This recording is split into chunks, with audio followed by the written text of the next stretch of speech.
We would like to begin today by recognizing and acknowledging that we are on the lands of the Peoria, Kaskaskia, Piankashaw, Wea, Miami, Mascoutin, Ottawa, Sauk, Meskwaki, Kickapoo, Potawatomi, Ojibwe, and Chickasaw nations. These lands were the traditional territory of these Native nations prior to their forced removal. These lands continue to carry the stories of these nations and their struggles for survival and identity.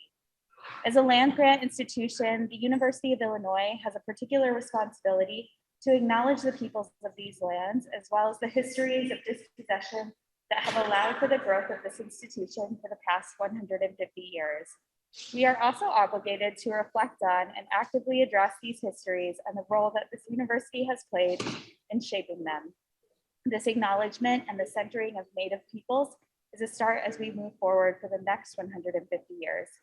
Welcome to the Fall 2021 Friday Forum and Conversation Cafe series, Unpacking Racism, What Are We Carrying? My name is Elizabeth and I'm a graduate assistant for the Diversity Ed office. Just some quick announcements and housekeeping. Diversity Ed invites you to join us next Thursday evening from 7 to 8 p.m. in the Psychology Building, room 32, for our iJourney workshop entitled A Nation of Immigrants. From the University Y, the Y Global Connections is a student program that the Y supports introspective dialogue and cross-cultural exchange with our partner YMCA in Sierra Leone, West Africa. Applications are due October 18th to be involved this semester. So check out their website or talk to Cynthia for more information. And join us here next week at the same time and place for our Friday Forum and Conversation Cafe with Sundiata Chajua, who will be providing the history of African-American struggle for voting rights and locating the current struggle within the country's move to return to a legal white supremacist state and toward fascism.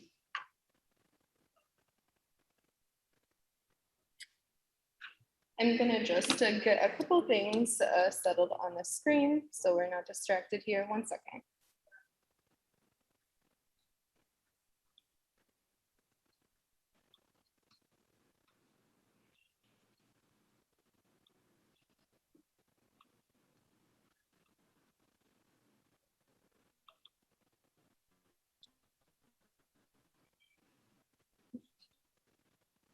All right. For anyone who's attending their first Friday Forum Conversation Cafe today, Conversation Cafe is hosted by Diversity and Social Justice Education and is a part of the Office of Inclusion and Intercultural Relations Lunch on Us series, and focuses on presenting topics important and emerging issues on diversity and social justice, both on campus and beyond. Friday Forum is a weekly lecture series held each semester that strives to raise awareness about national and international trends and events, and provides a space to address topics of relevance and urgency in our society. This semester, the University Y is excited to be partnering with Diversity and Social Justice Education for the entire fall 2021 semester. This semester, Friday Forum and Conversation Cafe sessions will be accessible in person at the University Y or virtually through Zoom and Facebook Live, and streamed by television on YouTube. Our series this semester, Unpacking Racism, What Are We Carrying, was founded as we're hearing about and experiencing continual accounts of local, national, and global racism. It weighs heavy on our communities and join the University YMCA and Diversity Ed in addressing the legacies of racism. Engage in dialogue with activists, academics, and artists as they share perspectives on the intersections of racism and reimagine solutions to move forward. I want to say a large thank you to our sponsors this semester. They are as follows: the Student Cultural Programming Fee, who's providing lunch for everyone every Friday. Thank you to them. The Women in Gender and Global Perspectives Program, Humanities Research Institute, LGBT Resource Center, Women's Resource Center, Education Justice Project, Department of Urban and Regional Planning, Office of the Provost, the Center for Global Studies, First Minute, Champaign-Urbana, Center for Advanced Study, Latino Studies, Elena Hillel, College of Fine and Applied Arts, and more. Whew, there's a lot of people that are supporting this series. Today, I'm so happy to introduce our incredible speaker, Stacey Robinson, who will be sharing about future places and community spaces, closing the gap on Town and Gown. Following Stacy, there will be a few minutes for a Q&A. So if you're online, please submit your questions in the chat and we will collect them. If you're in person, there should be a question card on your seats, as well as a pencil. So you can jot down your questions, and then throughout the lecture, we will collect them and give Stacy a chance to respond to them at the end. So without further ado, I will introduce Stacy. Stacy Robinson is an assistant professor of graphic design at the University of Illinois at Urbana-Champaign. He was a 2019-2020 Nasir Jones Hip Hop Fellow at Harvard University's Hutchins Center for African Studies, African American Research, who completed his Master's of Fine Art at the University of Buffalo. For the last several years, he has traveled internationally discussing decolonized future spaces. As one half of the collaborative team Black Kirby with artist John Jennings, Stacy creates graphic novels, gallery exhibitions, lectures, and workshops that use world-building strategies to imagine new worlds inspired by design, hip-hop, and arts and sciences, and diasporic African belief systems. His latest graphic novels are I Am Alfonso Jones, written by Tony Medina, is available from Lee Low Books, and Across the Tracks, Remembering Greenwood, Black Wall Street, and the Tulsa Race Massacre, written by Alvern Ball, is available from Abrams Books. Without further ado, Stacy.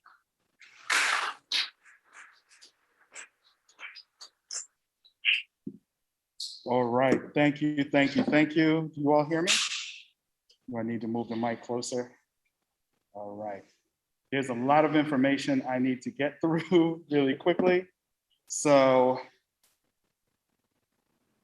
I'm going to get right into it. I'm gonna readjust the camera for those who are watching, just to make sure you all can see me. All right, cool. That should be better. All right, so before I talk about the gallery exhibition that is in here, is that me? Test, test, test. Okay, okay. Not enough hands up. Treat yourself. One of my favorite people in the whole world just walked in the room. Shouts out to Shea Robinson, my other collaborator, and Kamal Grantham, my other collaborator, my other collaborator. I'm looking at other spaces. So imagine I'm also looking at Reverend Dr. Martin Luther King's Promised Land and the mountaintop, where he says in the speech, I've been to the Promised Land, I've been to the mountaintop and I've seen the Promised Land. I may not get there with you, but I've seen it. Well, what Dr. King did not leave us were the coordinates, right? What's the longitude and latitude markers of the mountaintop and the Promised Land? This is where my work is going and looking at it and thinking about this as a form of asking a massive question.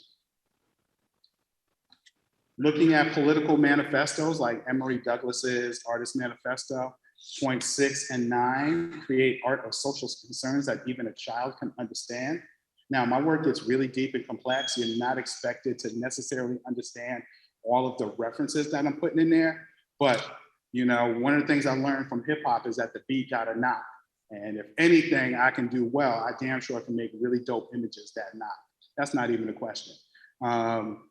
And then to create art that challenges the colonization of the imagination. So I do that with my work, but I also make work that is really simple to grasp a hold to. You don't have to understand all the pop cultural references or the political references, but the beats will knock, I promise you that. I'm also looking at the Black Panther Party's 10-point program, you know, where in point 1 it says, we want freedom, we want power to determine the destiny of our Black community. Right, in point 7, we want an immediate end to police brutality and the murder of Black people. And then point 10, we want land, bread, housing, education, clothing, justice, and peace. Do we have these things yet? Damn. When was this 10-point program written? Looking at other manifestos as well, like W.E.B. Du Bois's The Criteria of Negro Art. I'm part of an organization that is traveling internationally, looking at, we have home bases in Accra, Ghana. We have a base in Oakland. We have several national bases, and we're forming international bases where we're looking at of philosophy and the theorization of Black freedom through the ideas of Afrofuturism, but building upon what Afrofuturism is, right? Sometimes we're asking the question, well, damn, when do we get ahead of this, of white supremacy and racism? We're always responding to the past. Our organization is looking at building that. Yes, we're thinking about the past and the present, but we also are thinking about ways of defining what our future means. So Rick James's, these are some other examples of some album covers, right? Rick James busting out of L7, I imagine on this album as Rick James and Mary Jane girls are busting out of the L7 square, where they escape to, and maybe they escape into the Garden of Love, another album that is really, really awesome. Once again, I'm building upon this legacy by thinking about pop culture and liberation in my generation, right? So the Most Def, like looking at rapper Most Def, Yasin Bey. Okay, testing, I went out for a moment, awesome. All right, and the Most Death Star. How many of you know what the Death Star is from Star Wars, right? My man with the afro, all right, my man right here, all right.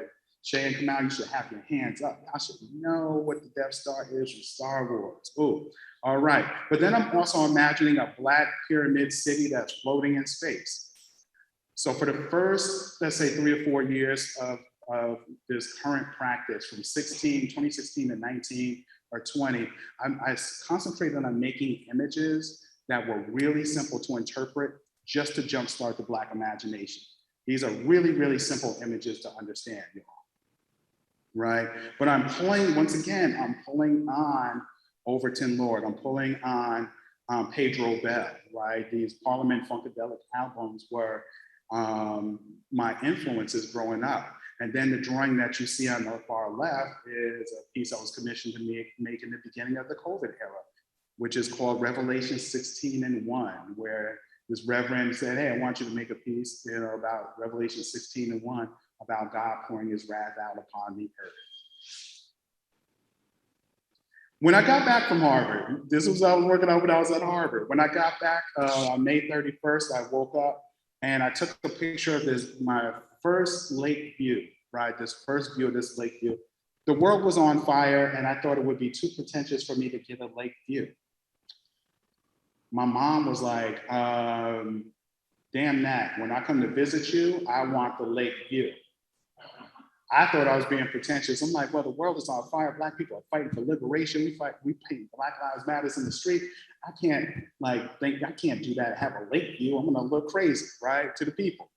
My mom was like, I want the lake view. So I'm gonna give my mama what she wants. How many of y'all know that? I'm gonna give my mama what she wants. And she, if she see this, well, she gonna know. All right.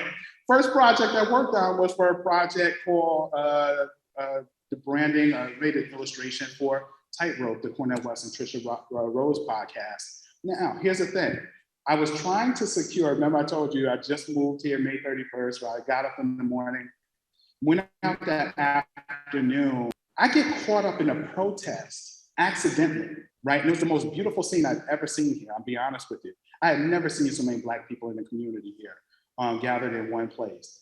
And I got caught up in a convoy of cars that was trying to cut off traffic and driving into businesses, and businesses were shutting down and everything. It was beautiful. Matter of fact, I listened to you on I'm pointing to Shea for those who are watching. I listened to you on a discussion for, what was it, Ubuntu that day. I think it was on May 31st, yeah. And I was caught up in a convoy at that moment. And I'm like, wait a minute, I'm part of a protest accidentally while I'm trying to get an internet cable so that I could make this logo for Cornell West and Trisha Rose, right? My privilege came in direct conflict or contrast or in collaboration with protests, Black protests. I wanted to share that, talk about that, because this is going to define where I'm going in a moment. Around that time, everybody and their mother wanted to talk to a Black artist. I did very well last year, doing a lot of Zoom talks around the ideas of diversity, equity, and inclusion, right? So much so that I had to form a working definition, right? So when I think about diversity, once again, I'm thinking about and I don't need to read this, but I will paraphrase this. It's the multitude of voices in the room, not necessarily at the same time. Meaning that, for example, when you walk into this gallery space, you're gonna see the collaboration of three of my partners, John Jennings, Shea Robinson, Kamal Grantham, right? We make some amazing work together. Y'all need to check out this show if you have not checked it out. There might be a Trump rally here next semester, right? I have no idea what's gonna be here next semester. Probably won't be, but I'm just saying it could be. But the energy that is in the space right now will permeate that space in the future. Does that make sense? Right, so the multitude of voices in the room don't necessarily exist, those commentaries don't exist at the same time. However, the commentary I'm bringing right now will still have an impact in the future. And this is how I think about this. Many times I draw on walls because as a part of my practice, I paint on walls because they can't, the only thing the gallery space will be able to do, the exhibition space, they'll either have to cut out my drawing or they'll have to paint over it, right? So no matter what happens next in that space, they will have to somehow keep my energy in that space. That's how I think about diversity. The inclusion is the amount of energy given to those voices. So that marginalized or minimalized voice of, let's say, the 2%, right, will still have the same power of voice and conversation as the remaining 90%, giving an example, right? And then equity, I think about that as breaking down every barrier that would be a hindrance to progress, right? If the hindrance of the progress is location, then we change location. If the hindrance of the progress is technology, then we figure out ways around the technology to make that equitable for all of us. That led to, I sat in my house for the entire year last year once I got back from summer to summer.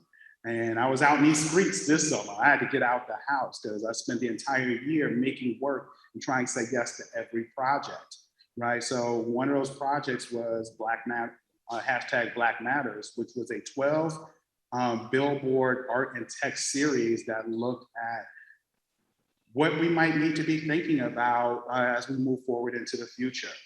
And this was a commission by Sequel Gallery in Buffalo, New York, and which I will bring up later. And how many of you know who Frantz Fanon is? So you wouldn't recognize that reference from the largest picture there, which is Black Freedom Matters, right? How many of you know the reference there, that Frantz Fanon reference? Might be a deeper dive. Treat yourself to reading some Frantz Fanon, Frantz Fanon. I'm not even gonna tell you the name of the book. He doesn't have that many out. So pay attention to this image and treat yourself to that book. Some other images that I made, once then, I'm looking at Black Family Matters, Black Health Matters, hashtag Black Love Matters, Black Joy Matters. And what you will notice here is that my depictions are singular, right? The point of this is I only have 12 images that I have to make. So what I have to do, what I encourage people to do is to add on to the commentary, right? What does your family make up? Add to this. What does your family look like? Add on to this commentary. I was commissioned by Harvard again to create the summer teach-in series, of some branding for the summer teach-in series. I created a logo and 3 Zoom backgrounds. At the same time, I was on the phone with the Kennedy School at Harvard. I got a call from Endell Taylor from our university, and she asked me to do some branding from the Summer Salon series, which was a series of talks with Black faculty to showcase what we're working on and to let us think about what does next look like for us. Shortly after that, I was commissioned by my best friend, collaborator, John Jennings, who curates a line of books called Megascope, which is a Black speculative line of books that looks at, that through the medium of graphic novels, looks at Black speculative futures. My book is Across the Tracks. So I was supposed to be starting on this book, you all. But then Bakari Kitwana, my really good friend and cohort member at Harvard, called on me to help him brand the Hip Hop Political Education Summit. And this was a much longer project than we were initially hoping for it to be, but I couldn't say no to this because we were in a monumental campaign, right? And this is some of the branding that I did. And this was the first election that my daughter was able to partake in. This was important for me to be a part of this process, right? Numbers. This first show is a show of my friends, though. I had to make sure I start out with my friends, then we're gonna expand the conversation to some other people.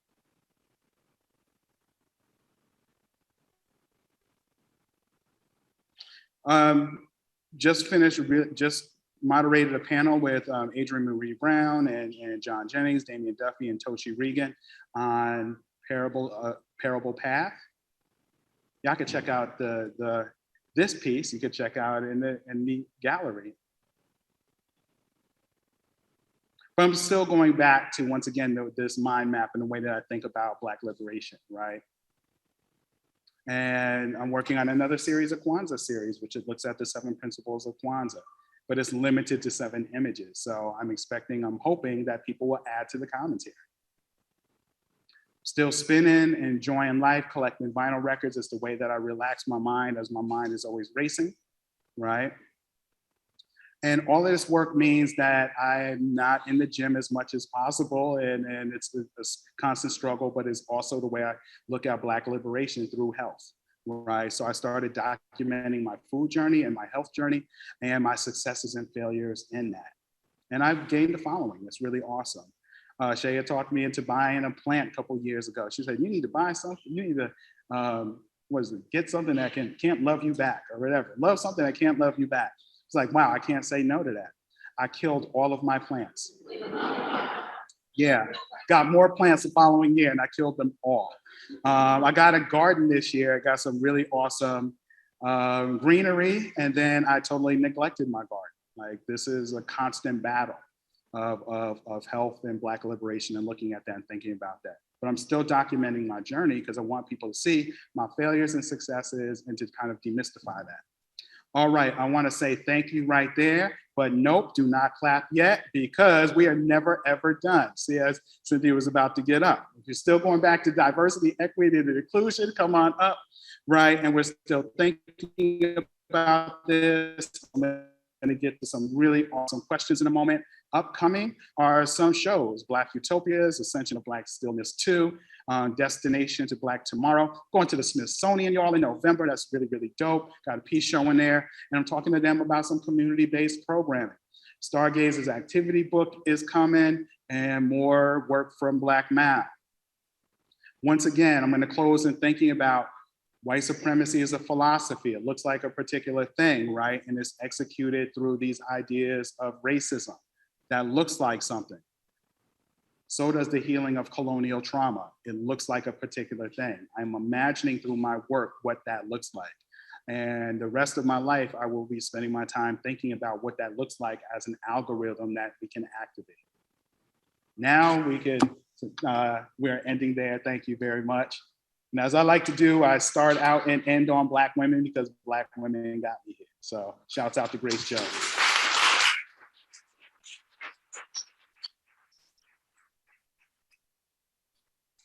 All right, we're gonna get right into this Q&A because it looks like we have about 10 minutes left. I like how Cynthia keeps us all time. She's like, listen, you're talking too much. You need to get to this Q&A.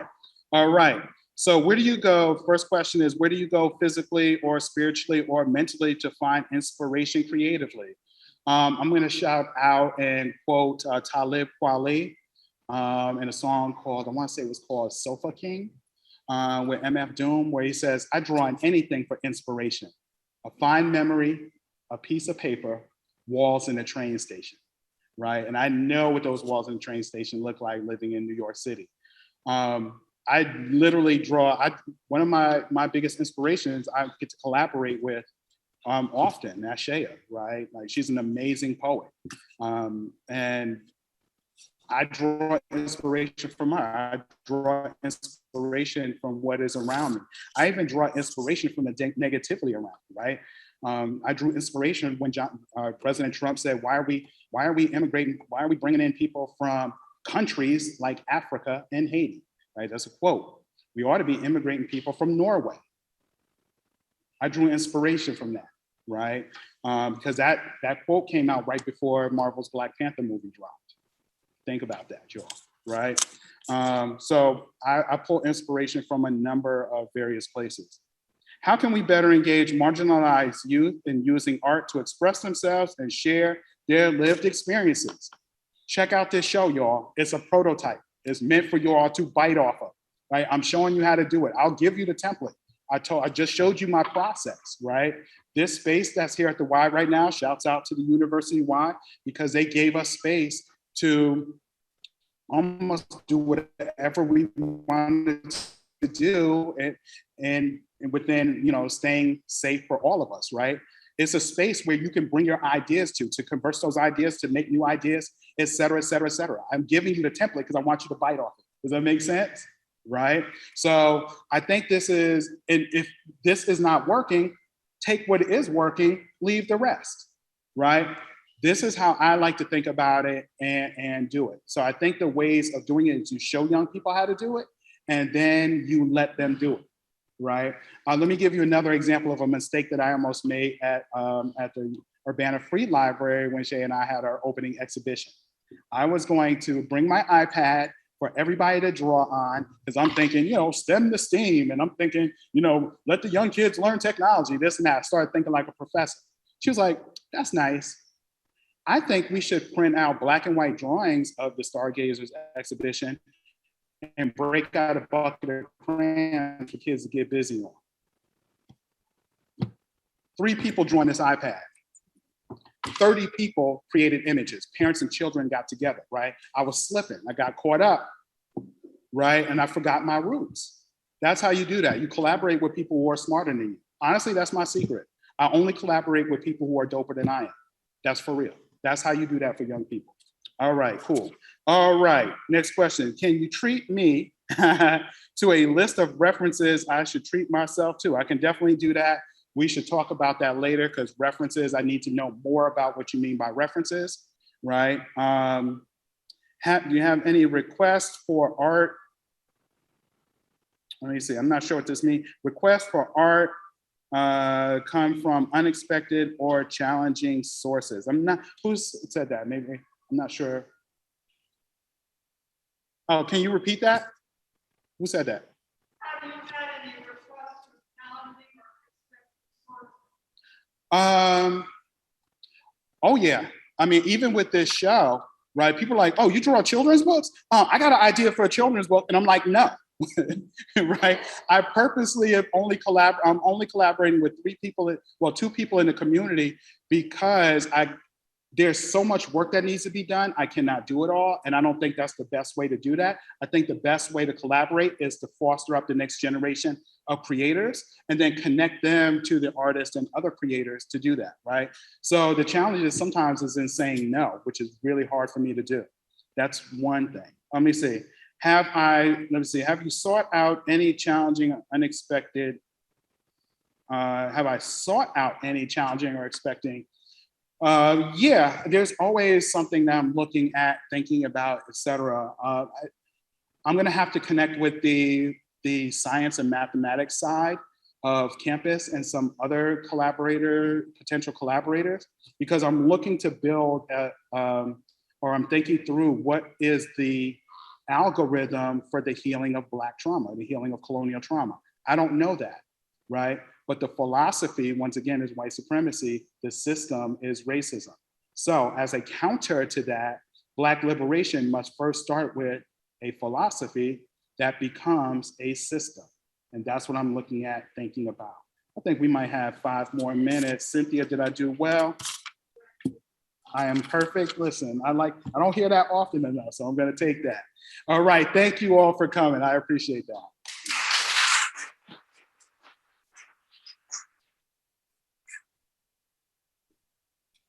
Thank you so much. Before you all take off, I just want to draw your attention to the QR codes that are on your seats. If you scan that, it will take you to an evaluation to just share your thoughts on today's lecture and the series that we're doing this semester, and also share a little bit about yourself as well. A huge thank you to Stacy. We clap for him, but let's do it again. He did an amazing job. And thank you again to our amazing sponsors that support the series, and I hope to see you next week.